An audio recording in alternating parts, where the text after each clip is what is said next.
Hello! Welcome back to my vlog and welcome back to my YouTube channel. So kung bago ka pa lang sa aking YouTube channel, please subscribe para na rin po makatulong kayo sa aking pag-angat ng aking bahay. So kung bago ka pa lang, please hit the notification bell para mas updated kayo sa aking mga vlog. So thank you for supporting my vlog and welcome to my channel.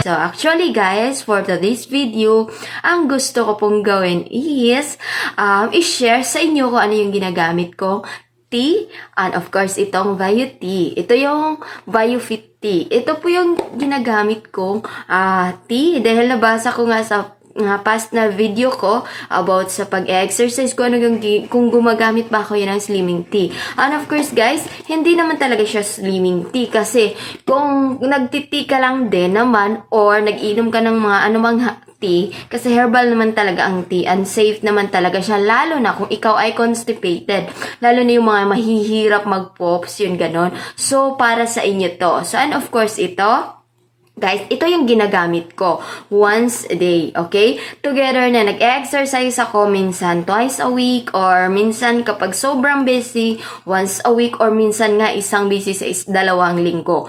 Pero, kapag hindi ako nakapag-exercise guys, sinasabayan ko talaga guys ng pag-inom ng tea.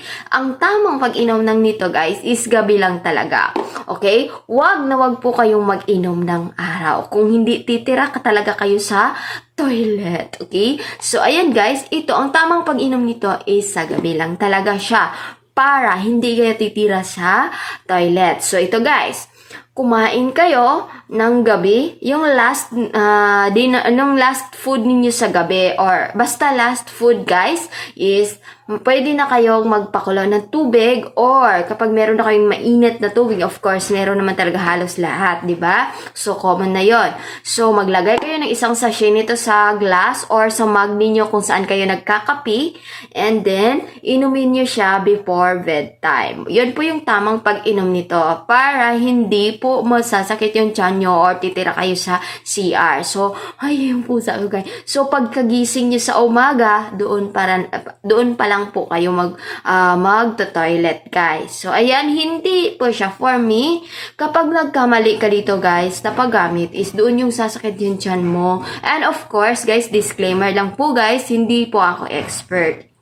Gusto ko lang i-share kung anong ginagamit ko.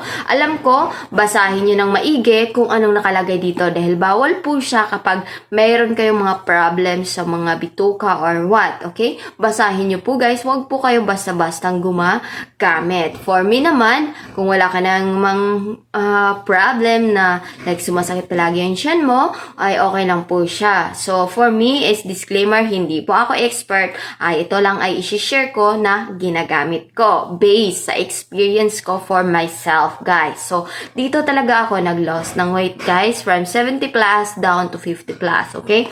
So, hindi actually ito ang nakakapagpalos ng weight, guys, kundi yung disiplina natin sa sarili. Kasi aanhin mo yung nagtitake ka ng tea kung kain ka ng kain, okay? So, ang akin lang is tamang pag-inom para hindi sasakit yung tiyan and then hindi kayo titira sa toilet, okay? Sa gabi before bedtime. And then, sa umaga, sure, ako ubos lahat yung kinain nyo from the past few days or mga natitirang mga ano dyan, mga anik-anik dyan sa tummy natin. So, ayan, ito kasi guys is talagang nagtutulong siya para ma-digest yung ating mga kinakain. Like yung mga oil guys, nasasama siya.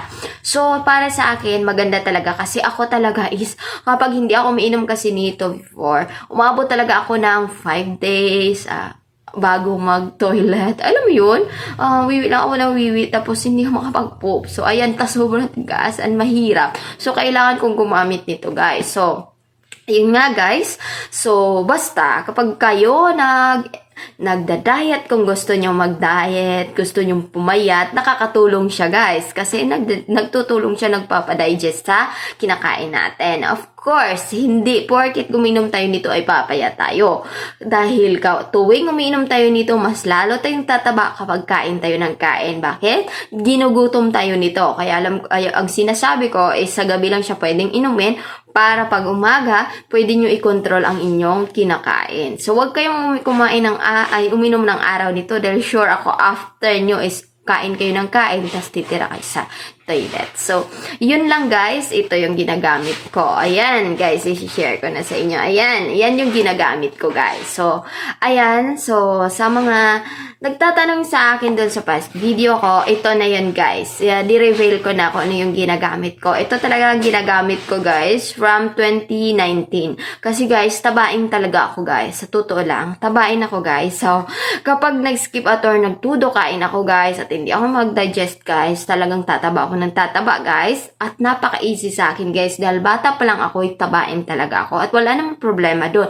Pero, unhealthy lang talaga, guys. So, mga edad natin, like ako, nasa 30s na, is kailangan ko na talagang alagaan yung health ko, guys. Of course, babae tayo. So, kailangan natin alagaan din yung mga sarili natin. And of course, guys, tingnan nyo yung braso ko, napakalaki. So, pwede kayong mag-exercise. Actually, guys, ngayon, nagbo-vlog ako. It's mag-exercise talaga. Ibala ko talaga mag-exercise ulit. Hindi ko naman gusto yung sobrang payat. Gusto ko lang yung healthy yung katawan. So, ayun lang guys. So, yun yung na-share ko guys about dito.